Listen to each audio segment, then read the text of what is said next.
What are your names? I'm Darren, the tall one says Brad, the shorter one says Lily, I say to them, even though I already told them my name. Atlas will be here soon. I move to close the door and they seem to relax a little. Darren heads into the kitchen and helps himself to Atlas's refrigerator. Brad takes off his jacket and hangs it up. Do you know how to play poker, Lily? I shrug. It's been a few years, but I used to play with friends in college. Both of them walk toward the dining room table. What happened to your head? Darren asks as he takes a seat. He asks it so casually, like it doesn't even cross his mind that it might be a sensitive subject. Don't know why I have an urge to give him the naked truth.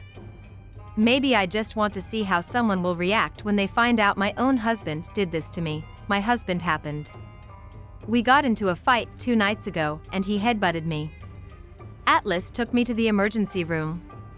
They gave me 6 stitches and told me I was pregnant. Now I'm hiding out here until I figure out what to do. Poor Darren is frozen, halfway between standing and sitting. He has no idea how to respond to that. Based on the look on his face, I think he's convinced I'm crazy. Brad pulls out his chair and takes a seat, pointing at me. You should get some Rodden and Fields. The amp roller works wonders for scarring. I immediately laugh at his random response. Somehow, Jesus, Brad. Darren says, finally sinking into his seat. You're worse than your wife with this direct sales shit. You're like a walking infomercial.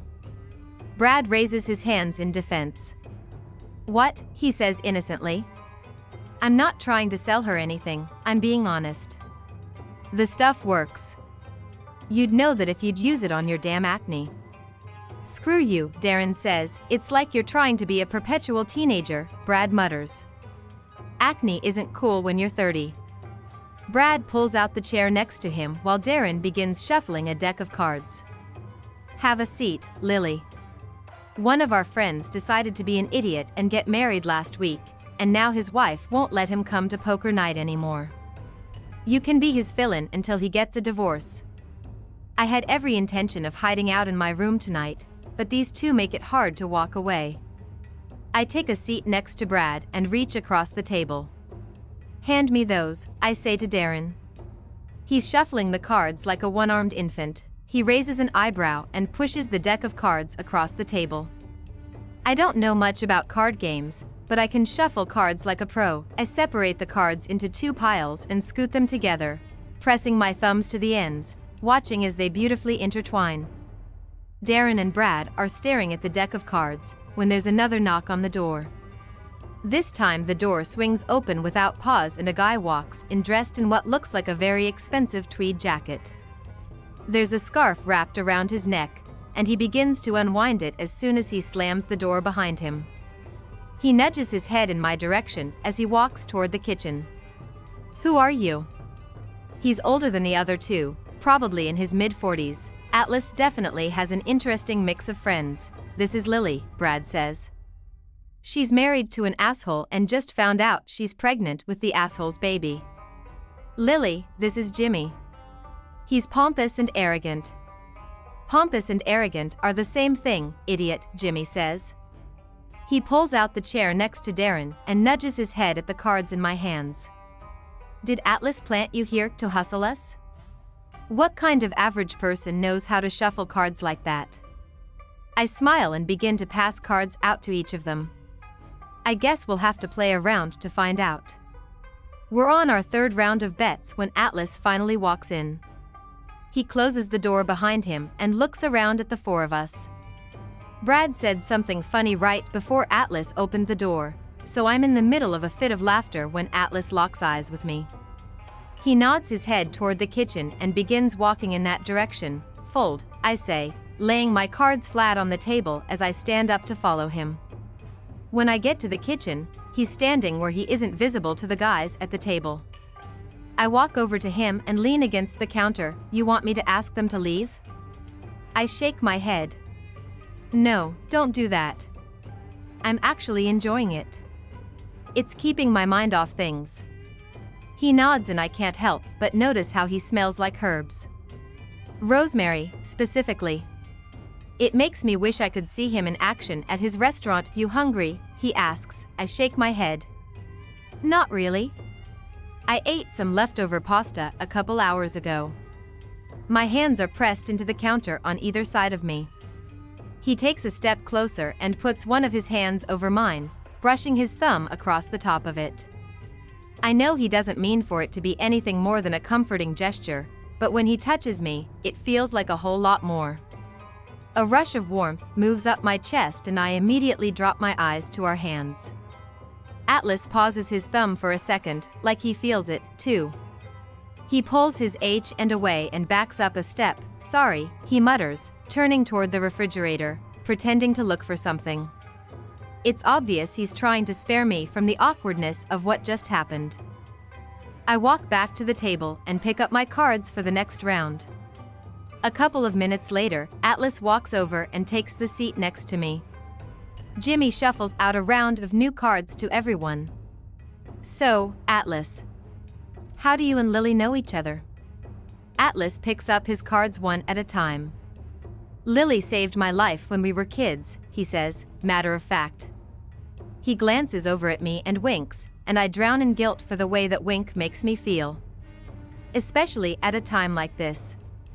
Why is my heart doing this to me? Ah, that's sweet, Brad says. Lily saved your life, now you're saving hers. Atlas lowers his cards and glares at Brad. Excuse me? Relax, Brad says. Me and Lily are tight, she knows I'm kidding. Brad looks at me. Your life might be complete crap right now, Lily, but it'll get better. Trust me, I've been there. Darren laughs. You've been beat up and pregnant and hiding out at another man's house, he says to Brad. Atlas slaps his cards on the table and pushes back in his chair. What the hell is wrong with you? He yells at Darren. I reach over and squeeze his arm reassuringly. Relax, I say. We bonded before you got here.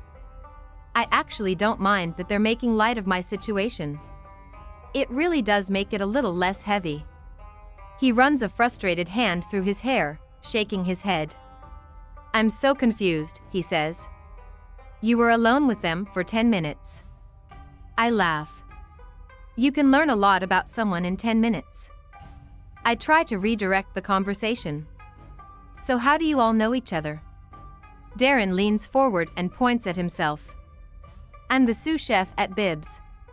He points at Brad. He's the dishwasher.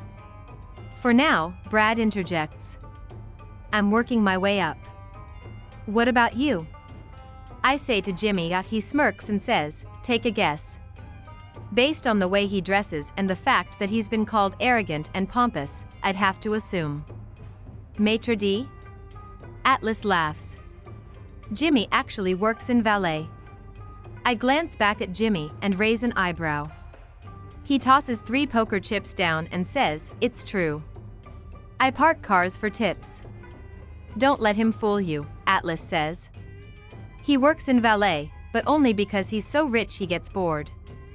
I smile. It reminds me of Alyssa. I have an employee like that.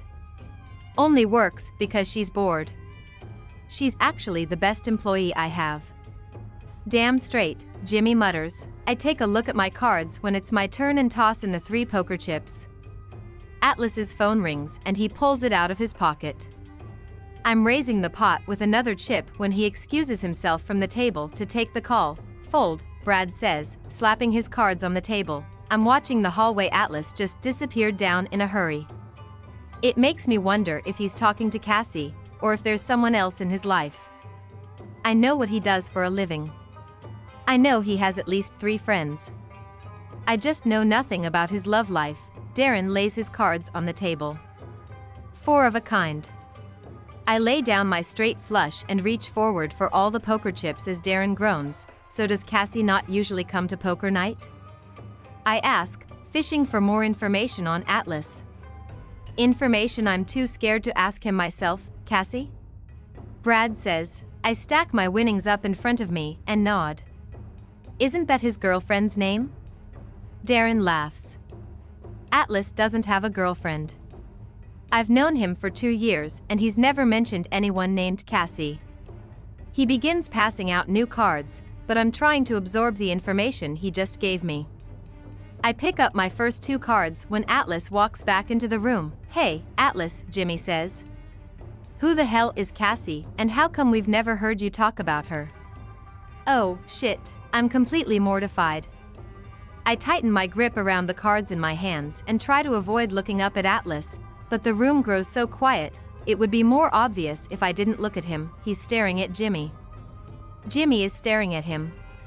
Brad and Darren are staring at me. Atlas folds his lips together for a moment and then says, "There is no Cassie." His eyes meet mine, but only for a brief second. But in that brief second, I can see it written all over his face. There never was a Cassie. He lied to me. Atlas clears his throat and then says, "Listen, guys. I should have canceled tonight.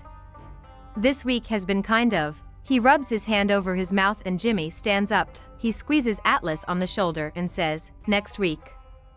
My place." Atlas nods appreciatively. The 3 of them begin to gather their cards and poker chips.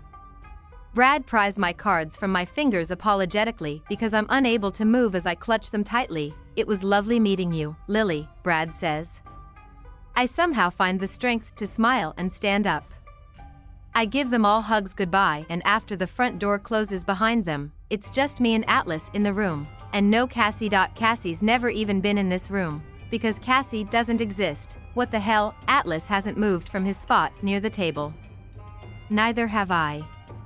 He's standing firm with his arms folded across his chest. His head is slightly tilted down, but his eyes are boring into me from across the table. Why would he lie to me? Ryle and I weren't even an official couple yet when I ran into Atlas at that restaurant the first time. Hell, if Atlas had given me any reason to believe there was a chance between us that night, I know without a doubt that I would have chosen him over Ryle. I barely even knew Ryle at that point, but Atlas didn't say anything. He lied to me and told me he'd been in a relationship for an entire year. Why? Why would he do that unless he didn't want me to think I had a chance with him? Maybe I've been wrong all this time. Maybe he never even loved me to begin with, and he knew that inventing this Cassie person would keep me away from him for good, yet, here I am. Crashing at his house. Interacting with his friends. Eating his food. Using his shower. I can feel the tears begin to sting my eyes, and the last thing I want is to stand in front of him and cry right now. I walk around the table and rush past him. I don't make it far when he grabs my hand. Wait. I stop, still facing the other direction. "Talk to me, Lily." He's right behind me now, his hand still wrapped around mine. I pull it away from him and walk to the other side of the living room, spin and face him just as the first tear rolls down my cheek. "Why did you never come back for me?" He looked prepared for anything to come out of my mouth other than the words I just spoke to him. He runs a hand through his hair and walks to the couch, taking a seat. After blowing out a calming breath, he carefully looks over at me. "I did, Lily. I don't allow air to move in or out of my lungs." I stand completely still, processing his answer. "He came back for me." He folds his hands together in front of him. "When I got out of the Marines the first time, I went back to Maine, hoping to find you. I asked around and found out which college you went to. I wasn't sure what to expect when I showed up, because we were 2 different people by then. It had been 4 years since we saw each other. I knew a lot about both of us had probably changed in those 4 years. My knees feel weak, so I walk to the chair next to him and lower myself. He came back for me. I walked around your campus the whole day looking for you. Finally, late that afternoon, I saw you. You were sitting in the courtyard with a group of your friends. I watched you for a long time, trying to work up the courage to walk over to you. You were laughing. You looked happy. You were vibrant like I'd never seen you before. I had never felt that kind of happiness for another person like I felt when I saw you that day. Just knowing you were okay." He pauses for a moment. My hands are clenched around my stomach, because it hurts. It hurts knowing I was so close to him and I didn't even know. I began walking toward you when someone came up behind you. A guy. He dropped to his knees next to you, and when you saw him, you smiled and threw your arms around him. Then you kissed him. I close my eyes. He was just a boy I dated for 6 months. He never even made me feel a fraction of what I had felt for Atlas. He blows out a sharp breath. I left after that. When I saw that you were happy, it was the worst and best feeling a person could ever have at once. But I believed at that point that my life was still not good enough for you. I had nothing to offer you but love, and to me, you deserved more than that. The next day, I signed up for another tour in the Marines. And now, he tosses his hand up lazily in the air, like nothing about his life is impressive. I bury my head in my hands to take a moment. I quietly grieve what could have been. What is? What wasn't? My fingers move to the tattoo on my shoulder. I begin to wonder if I'll ever be able to fill in that hole now. It makes me wonder if Atlas ever feels like I felt when I got this tattoo. Like all the air is being let out of his heart. Still don't understand why he lied to me after running into me at his restaurant. If he really felt the things I felt for him, why would he make something like that up? Why did you lie about having a girlfriend? He rubs a hand over his face, and I can already see the regret before I even hear it in his voice. I said that because you looked happy that night. When I saw you telling him goodbye, it hurt like hell, but at the same time I was relieved that you seemed to be in a really good place. I didn't want you to worry about me. And I don't know. Maybe I was a little jealous. I don't know, Lily. I regretted lying to you as soon as I did it. My hand goes to my mouth. My mind starts to race just as fast as my heart is racing. I instantly start thinking about the what-ifs. What if he would have been honest with me? Told me how he'd felt? Where would we be now? I want to ask him why he did it. Why he didn't fight for me. But I don't have to ask him, because I already know the answer. He thought he was giving me what I wanted, because all he's ever wanted for me was happiness. And for some stupid reason, he's never felt I could get that with him. Consider it, Atlas. The more I think about it, the more difficult it becomes to breathe. I think about Atlas. Ryle. Tonight. 2 nights ago. It's too much. I stand up and make my way back to the guest bedroom. I pick up my phone and grab my purse and go back to the living room. Atlas hasn't moved. Ryle left for England today, I say. I think I should probably go home now. Can you drive me? A sadness enters his eyes, and when it does, I know that leaving is the right thing to do. Neither of us has closure. I'm not sure we'll ever get it. I'm beginning to think closure is a myth, and being here right now, while I'm still processing everything that's happening to my life, is just going to make things worse for me. I have to eliminate as much confusion as possible, and right now, my feelings for Atlas top the list of most confusing. He presses his lips tightly together for a moment, and then he nods and grabs his keys. Neither of us speaks the entire drive to my apartment. He doesn't drop me off. He pulls into the parking lot and gets out of his car. I'd feel better if you let me walk you up, he says. I nod, and we wade through even more silence as we ride the elevator up to the 7th floor. He follows me all the way to my apartment. I fish around in my purse for the keys and don't even realize my hands are shaking until my 3rd failed attempt to open the door. Atlas calmly takes the keys from me, and I step aside as he opens the door for me. Do you want me to make sure no one's here? He asks. I nod. I know Ryle isn't here because he's on his way to England, but I'm honestly still a little scared to walk into the apartment by myself. Atlas walks in before me and flips on the lights. He continues walking through the apartment, flipping on all the lights and walking into each of the rooms. When he makes it back to the living room, he slides his hands in his jacket pockets. He takes a deep breath and then says, I don't know what happens next, Lily. He does. He knows. He just doesn't want it to happen, because we both know how much it hurts to say goodbye to each other and look away from him, because seeing the look on his face right now cuts straight to my heart. I fold my arms over my chest and stare at the floor. I have a lot to work through, Atlas. A lot. and I'm scared I won't be able to do it with you in my life. I lift my eyes back to his. I hope you don't take offense to that, because if anything, it's a compliment. He regards me silently for a moment, not at all surprised by what I'm saying. But I can see there's so much he wants to say. There's a lot I wish I could say to him, too, but we both know discussing the two of us isn't appropriate at this point. I'm married. I'm pregnant with another man's baby. And he's standing in the living room of an apartment that another man bought for me. I'd say these aren't very good conditions in which to bring up all the things we should have said to each other a long time ago. He looks at the door momentarily as if he's trying to decide to leave or speak. I can see the twitch in his jaw right before he locks eyes with me. If you ever need me, I want you to call me, he says. But only if it's an emergency. I'm not capable of being casual with you, Lily.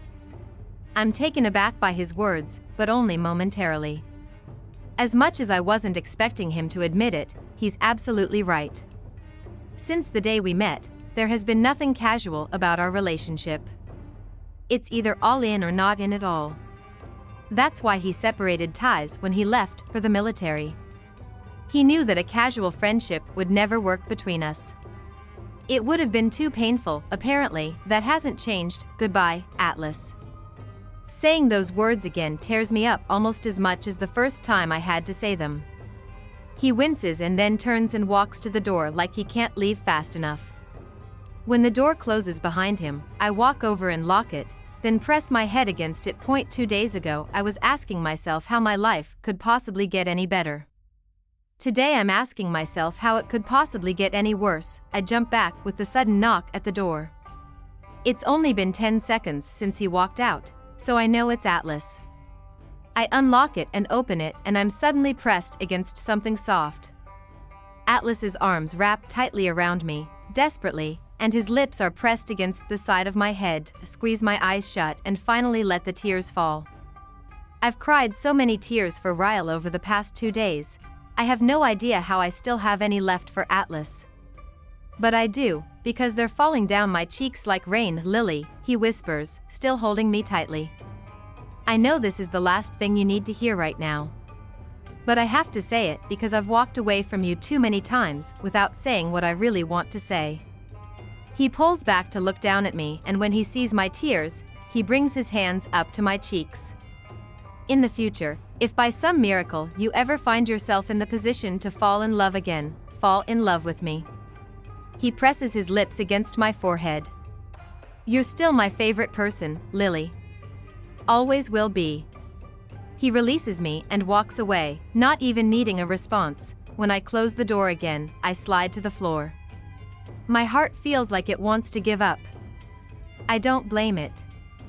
It's suffered through 2 separate heartaches in the course of 2 days, and I have a feeling it's going to be a long time before either of those heartaches can even begin to heal. Chapter 29. Alyssa drops onto the couch beside me and Riley. I miss you so much, Lily, she says. I'm thinking about coming back to work a day or 2 a week. I laugh, a little shocked by her comment. I live downstairs and I visit almost every day. How can you possibly miss me? She pouts as she pulls her legs up beneath her. Fine, it's not you I miss. I miss work. And sometimes I just want out of this house. It's been 6 weeks since she had Riley, so I'm sure she would be cleared to come back to work. But I honestly didn't think she'd even want to come back now that she has Riley. I bend forward and give Riley a kiss on her nose. Would you bring Riley with you? Alyssa shakes her head. No, you keep me too busy for that. Marshall can watch her while I work. You mean you don't have people for that? Marshall is passing through the living room when he hears me say that. Shush, Lily. Don't speak like a rich girl in front of my daughter. Blasphemy. I laugh. That's why I come over here a few nights a week, because it's the only time I laugh. It's been 6 weeks since Ryle left for England, and no one knows what happened between us. Ryle hasn't told anyone, and neither have I. Everyone, my mother included, believes he simply left for the study at Cambridge and that nothing has changed between us. Also still haven't told anyone about the pregnancy. I've been to the doctor twice. It turns out I was already 12 weeks along the night I found out I was pregnant, which makes me 18 weeks along now. I'm still trying to wrap my head around it. I've been on the pill since I was 18. Apparently being forgetful a few times caught up with me. I'm beginning to show, but it's cold out so it's been easy to hide. No one suspects a thing when you have on a baggy sweater and a jacket. I know I need to tell someone soon, but I feel like Ryle should be the first one I tell. And I don't want to do that over a long-distance phone conversation. He'll be back in 6 weeks. If I can somehow keep things quiet until then, I'll decide where to go from there. I look down at Riley and she's smiling up at me. I make silly faces at her to make her smile more. There have been so many times I've wanted to tell Alyssa about the pregnancy, but it makes it hard when the secret I'm keeping is being kept from her own brother. I don't want to put her in that kind of situation, no matter how much it kills me that I can't talk to her about it. How are you holding up without Ryle? Alyssa asks. You ready for him to come home? I nod, but I don't say anything. I always try to brush off the subject when she brings him up. Alyssa leans back into the couch and says, Is he still liking Cambridge? Yes, I say, sticking my tongue out at Riley. She grins. I wonder if my baby will look like her. I hope so. She's really cute, but I might be a little partial. Did he ever figure out the subway system there? Alyssa laughs. I swear, every time I talk to him, he's lost. He can't figure out whether to take the A line or the B line. Yeah, I tell her. He figured it out. Alyssa sits up on the couch. Marshall. Marshall walks into the living room and Alyssa pulls Riley out of my hands. She hands her to Marshall and says, Will you change her diaper? I don't know why she asks him that. I just changed her diaper. Marshall scrunches up his nose and lifts Riley out of Alyssa's arms. Are you a stinky girl? They're wearing matching onesies. Alyssa grabs my hands and yanks me off the couch so fast, I squeal, Where are we going? She doesn't answer me. She marches toward her bedroom and then slams the door once we're both inside. She paces back and forth a few times and then she stops and faces me. You better tell me what the hell is going on right now, Lily. I pull back in shock. What is she talking about? My hands instantly go to my stomach, because I think maybe she's noticed, but she doesn't look at my stomach. She takes a step forward and pokes a finger in my chest. There is no subway system in Cambridge, England, you idiot. What? I am so confused. I made that up, she says. Something hasn't been right with you for a long time. You're my best friend, Lily. And I know my brother. I talk to him every week, and he isn't the same. Something happened between you two, and I want to know what it is right now. Shit. I guess this is happening sooner rather than later. I slowly bring my hands up to my mouth, not sure what to tell her. How much to tell her? I had no idea until this moment how much it's been killing me that I haven't been able to talk to her about this. I almost feel a little relieved that she reads me so well. I walk to her bed and take a seat on it. Alyssa, I whisper. Sit down. I know this is going to hurt her almost as much as it hurt me. She walks over to her bed and sits down next to me, pulling my hands to hers. I don't even know where to start. She squeezes my hands, but says nothing. For the next 15 minutes, I tell her everything. I tell her about the fight. I tell her about Atlas picking me up. I tell her about the hospital. I tell her about the pregnancy. I tell her about how, for the last 6 weeks, I cry myself to sleep every night because I have never felt so alone and so scared. When I'm finished telling her everything, we're both crying. She hasn't responded to what I've told her with anything other than the occasional "Oh, Lily." She doesn't have to respond, though. Ryle is her brother. I know she wants me to take his past into consideration, just like the last time it happened. I know she'll want me to work things out with him because he's her brother. We're supposed to be one big, happy family. I know exactly what she's thinking. She's quiet for a long time as she struggles through everything I've told her. She finally lifts her eyes to mine and squeezes my hands. My brother loves you, Lily. He loves you so much. You have changed his entire life and have made him someone that I never thought he could be. As his sister, I wish more than anything that you could find a way to forgive him. But as your best friend, I have to tell you that if you take him back, I will never speak to you again. It takes a moment for her words to register, but when they do, I start sobbing, she starts sobbing, she wraps her arms around me and we cry over the mutual love we have for Ryle. We cry over how much we hate him right now. After several minutes of us sobbing pathetically on her bed, she releases me and walks over to her dresser to retrieve a box of tissues. We're both wiping our eyes and sniffling when I say, "You're the best friend I've ever had." She nods. I know. And now I'm gonna be the best aunt. She wipes her nose and sniffles again, but she's smiling. Lily. You're having a baby. She says it with excitement, and it's the first moment I've been able to share any sense of joy over my pregnancy.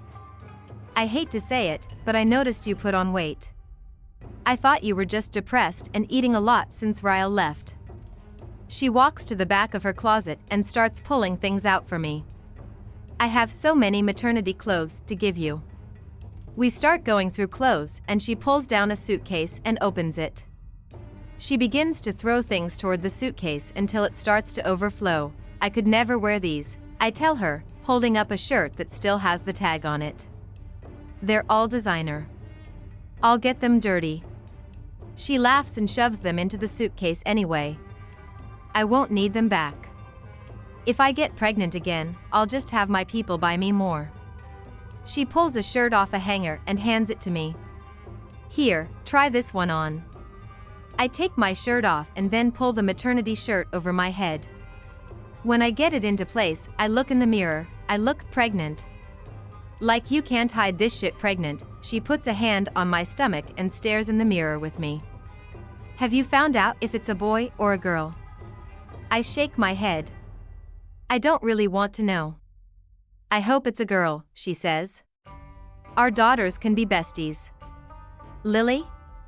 We both spin around to find Marshall standing in the doorway. His eyes are on my stomach. On Alyssa's hand still on my stomach. He tilts his head. He points at me. You, he says, confused. Lily, do you realize you're pregnant? Alyssa calmly walks to the door and puts her hand on the doorknob.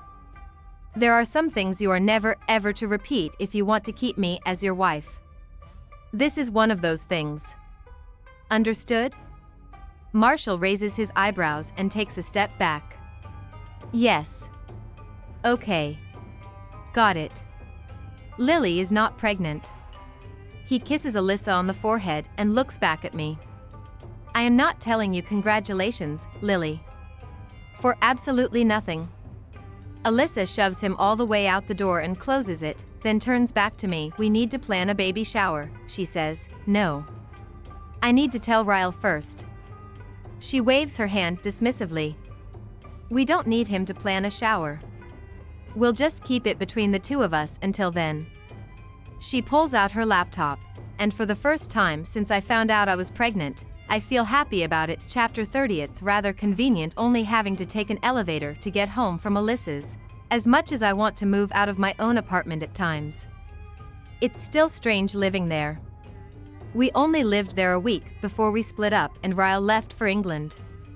It never even had the chance to feel like home, and now it feels a little tainted. I haven't even been able to sleep in our bedroom since that night, so I've been sleeping in the guest room on my old bed. Alyssa and Marshall are still the only ones who know about the pregnancy. It's only been 2 weeks since I told them, which makes me 20 weeks along now. I know I should tell my mother, but Ryle will be back in a few weeks.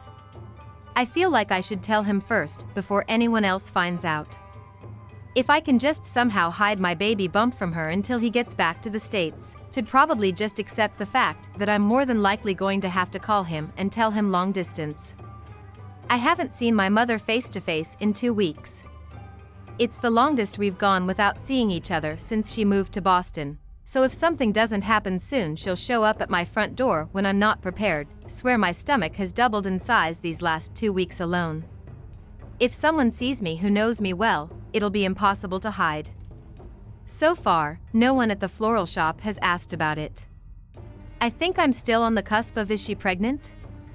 Or just chubby? I start to unlock the door to my apartment, but it begins to open from the other side. Before I can pull the jacket over to hide my stomach from whoever is on the other side of the door, Ryle's eyes land on me. I'm wearing one of the shirts Alyssa gave me, and it's kind of impossible to hide the fact that I'm wearing a maternity shirt when he's staring right at it. Ryle is here, and my heart begins to smash against the walls of my chest. My neck begins to itch, so I bring my hand up and rest it there, feeling the pounding of my heart against my palm. It's pounding because I'm terrified of him, it's pounding because I hate him, pounding because I've missed him. His eyes slowly crawl from my stomach to my face.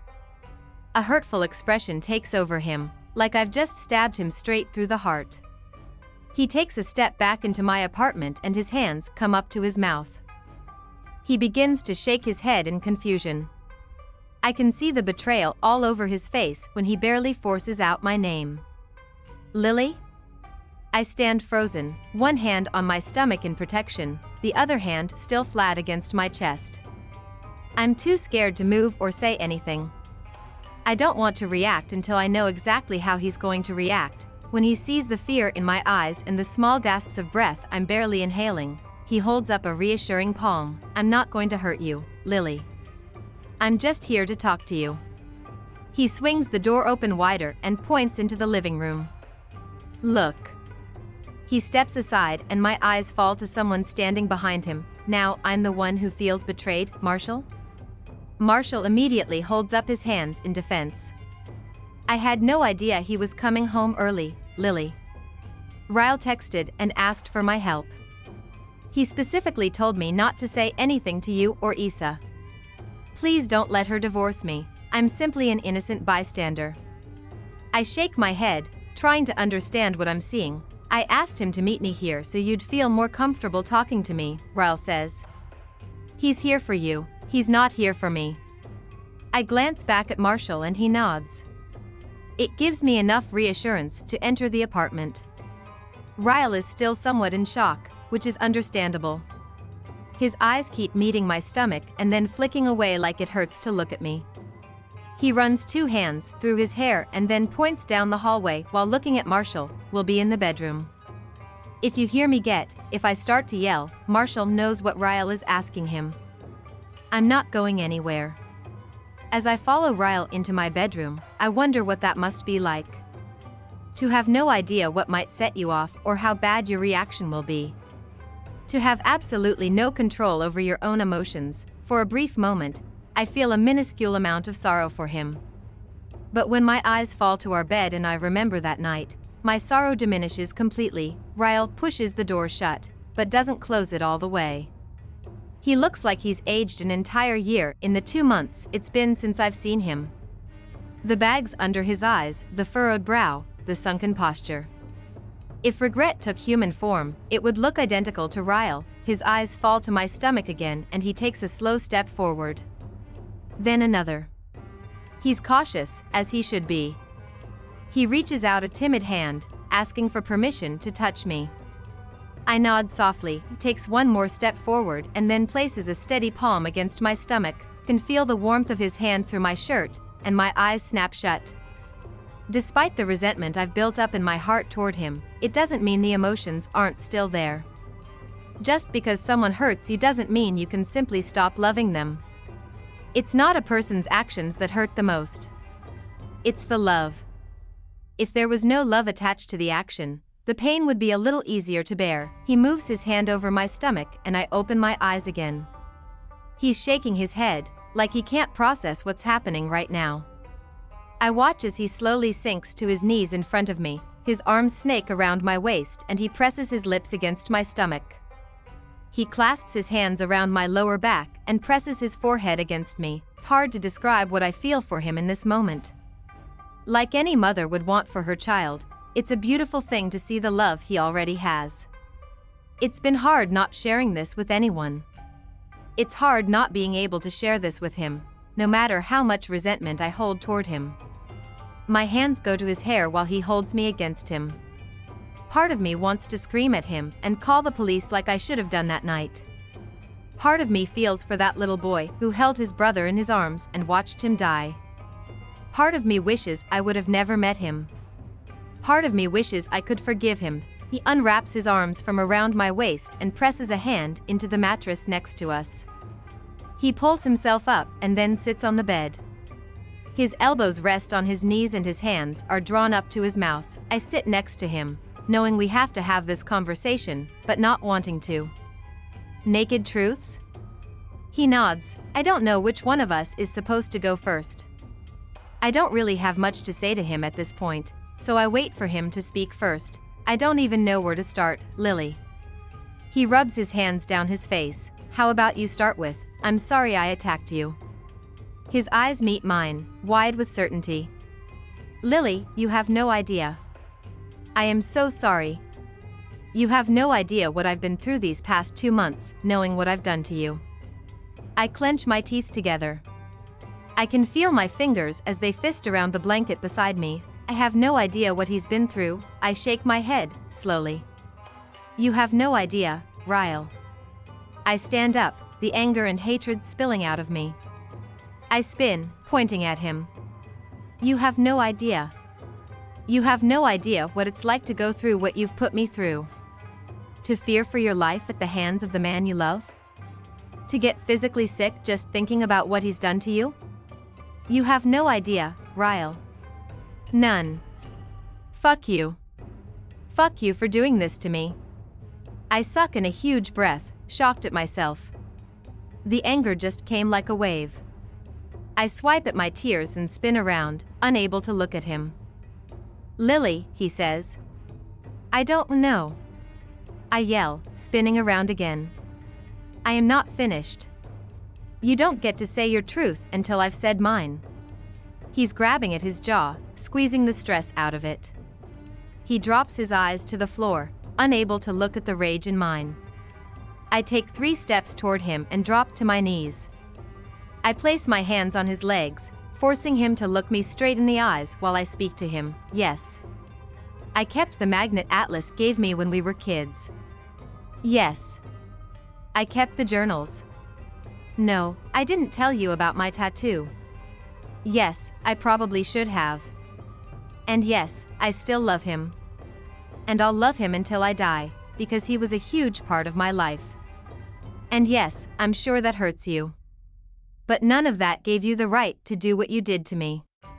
Even if you would have walked into my bedroom and caught us in bed together, you still would not have the right to lay a hand on me, you goddamn son of a bitch. I push off his knees and stand up again. Now it's your turn. I yelled. I continue pacing the room. My heart is pounding like it wants out. I wish I could give it a way out.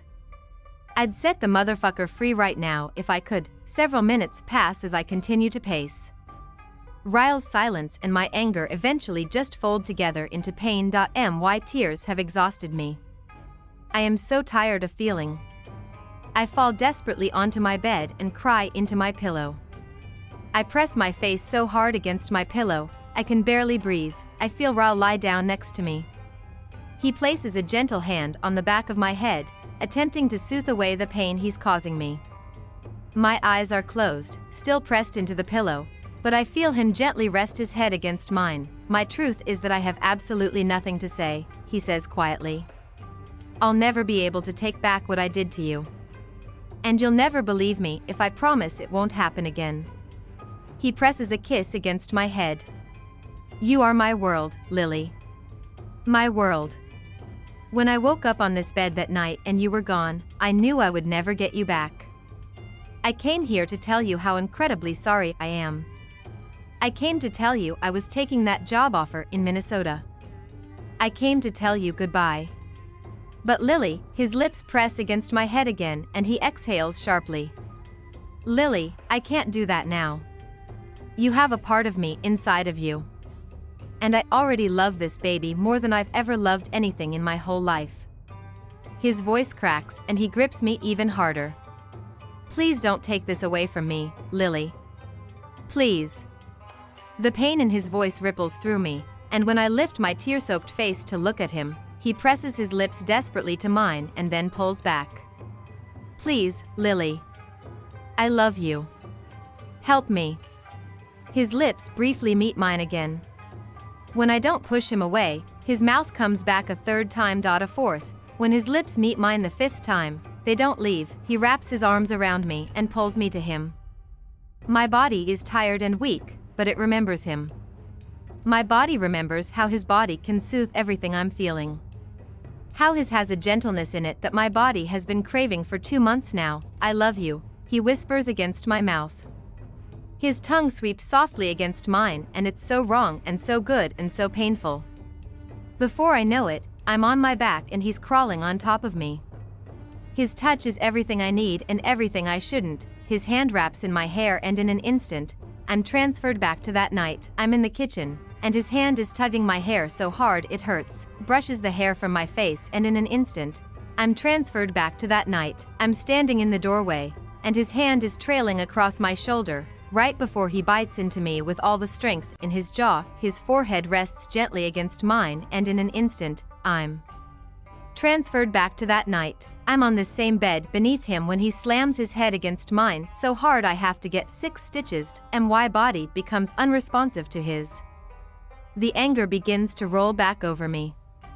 His mouth stops moving against mine when he feels me freeze. When he pulls back and looks down on me, I don't even have to say anything. Our eyes, locked together, speak more naked truths than our mouths ever have. My eyes are telling his that I can no longer stand being touched by him. His eyes are telling mine that he already knows. He begins to nod. Slowly, he backs away from me, crawling down my body until he's at the edge of the bed with his back to me. He's still nodding as he comes to a slow stand, fully aware that he's not getting my forgiveness tonight. He begins heading toward my bedroom door. Wait, I say to him. He half turns, looking back at me from the doorway. I lift my chin, looking at him with finality. I wish this baby wasn't yours, Ryle.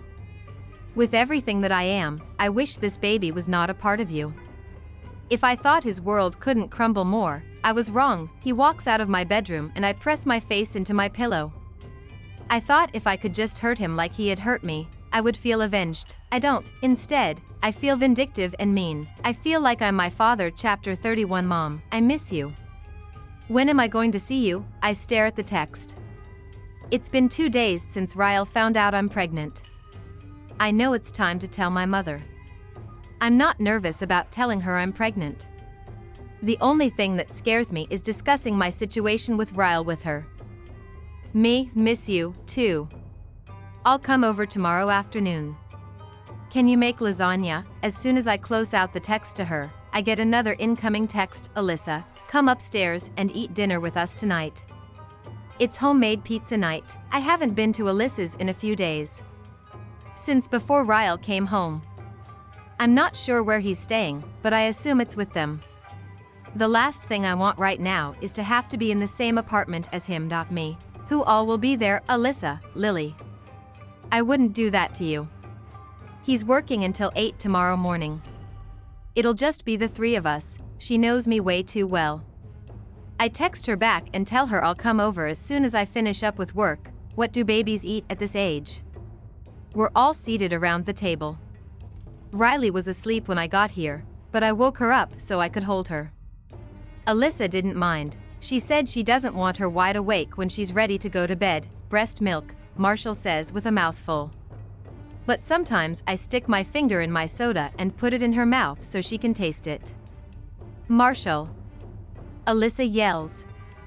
You better be kidding. Totally kidding, he says, although I can't tell if he really is. But when do they start eating baby food? I ask. I figure I need to learn this stuff before giving birth, around 4 months, Alyssa says with a yawn. She drops her fork and leans back in her chair, rubbing her eyes. You want me to keep her at my place tonight so you guys can get a full night of sleep? Alyssa says, no, it's fine. At the same time Marshall says, that would be awesome. I laugh. Really? I live right downstairs. I don't work tomorrow, so if I don't get any sleep tonight, I can just sleep in tomorrow.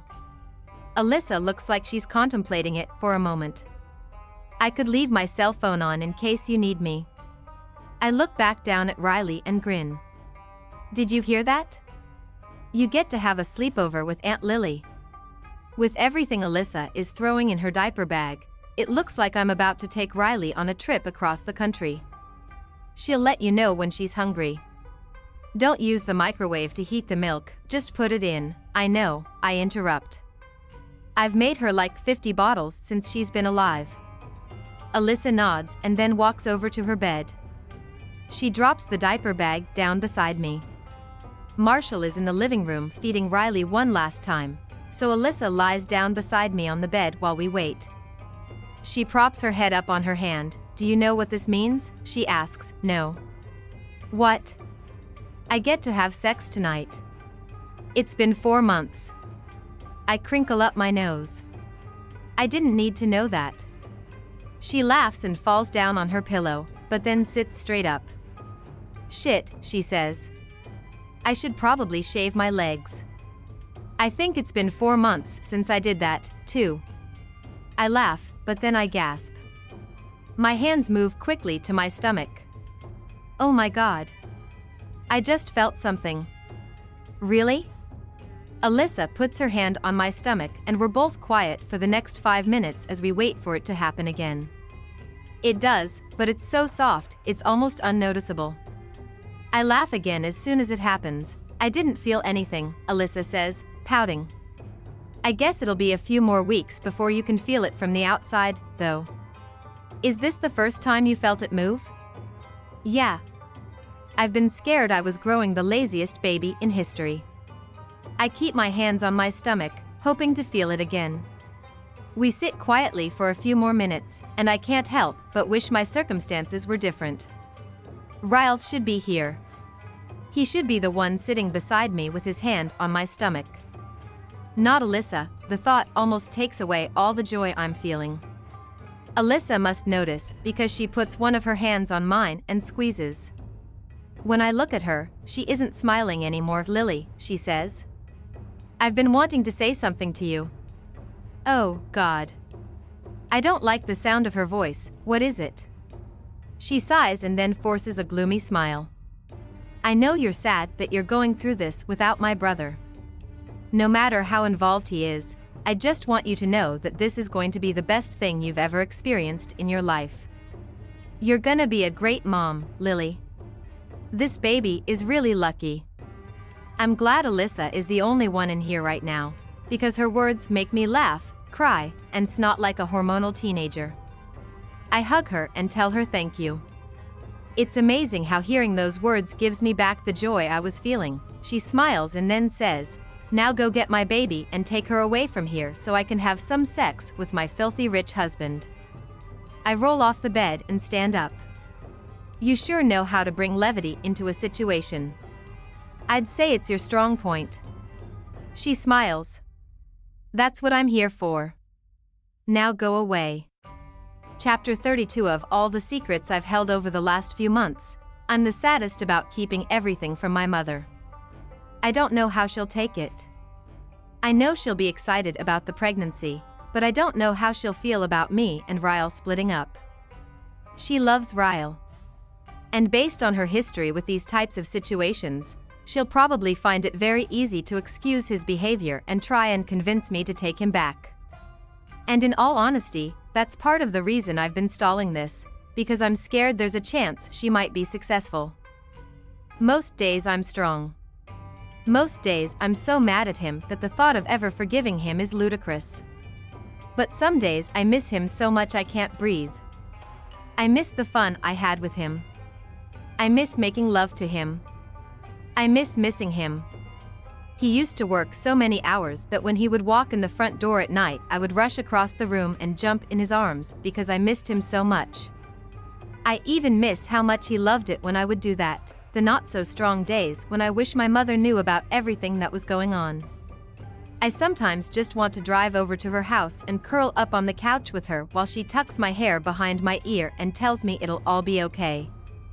Sometimes even grown women need their mother's comfort so we can just take a break from having to be strong all the time. I sit in my car, parked in her driveway, for a good 5 minutes before I work up the strength to go inside.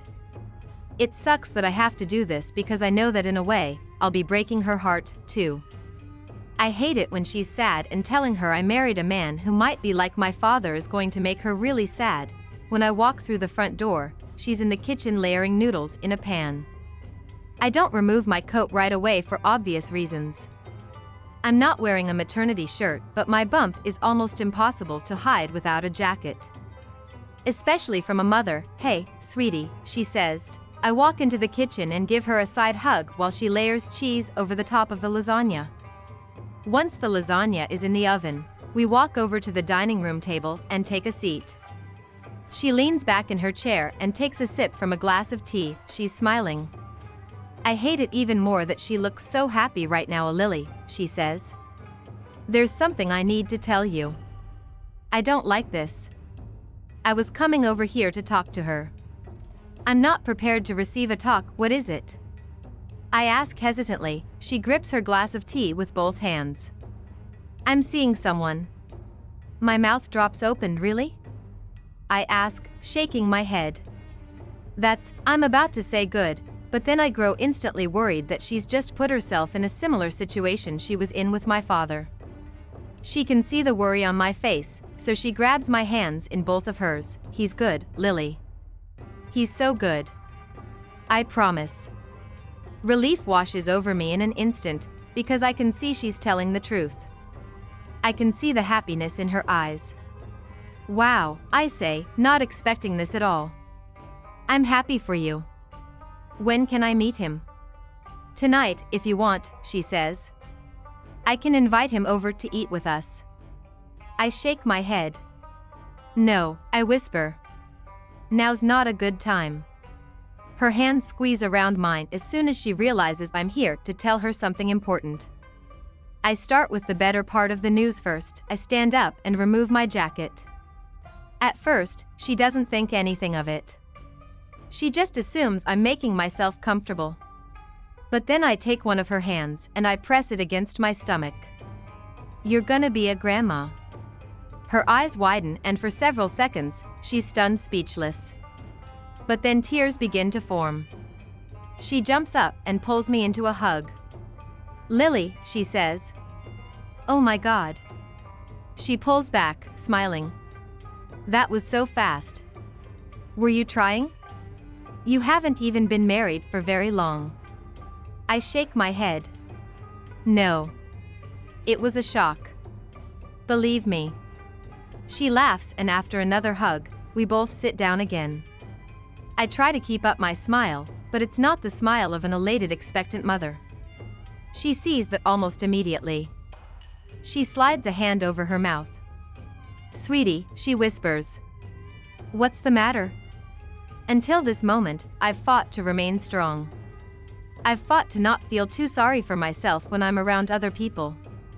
But sitting here with my mother, I crave weakness. I just want to be able to give up for a little while. I want her to take over and hug me and tell me it'll all be okay. And for the next 15 minutes while I cry in her arms, that's exactly what happens. I just stop fighting for myself because I need someone else to do it for me. Spare her most of the details of our relationship, but I do tell her the most important things. That he's hurt me on more than one occasion, and I don't know what to do. That I'm scared to have this baby alone. That I'm scared I might make the wrong decision. That I'm scared I'm being too weak and that I should have had him arrested. That I'm scared I'm being too sensitive and I don't know if I'm overreacting.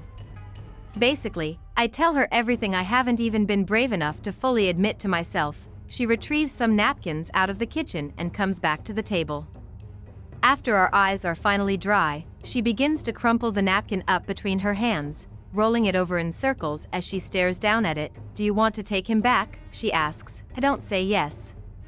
But I also don't say no. This is the first moment since this has happened that I'm being completely honest. I'm honest to her and to myself. Maybe because she's the only one I know who has been through this. She's the only one I know who would understand the massive amounts of confusion I've been experiencing. Shake my head, but I also shrug. Most of me feels like I'll never be able to trust him again. But a huge part of me grieves what I had with him. We were so good together, Mom. The times I spent with him were some of the best moments of my life. And occasionally, I feel like maybe I don't want to give that up.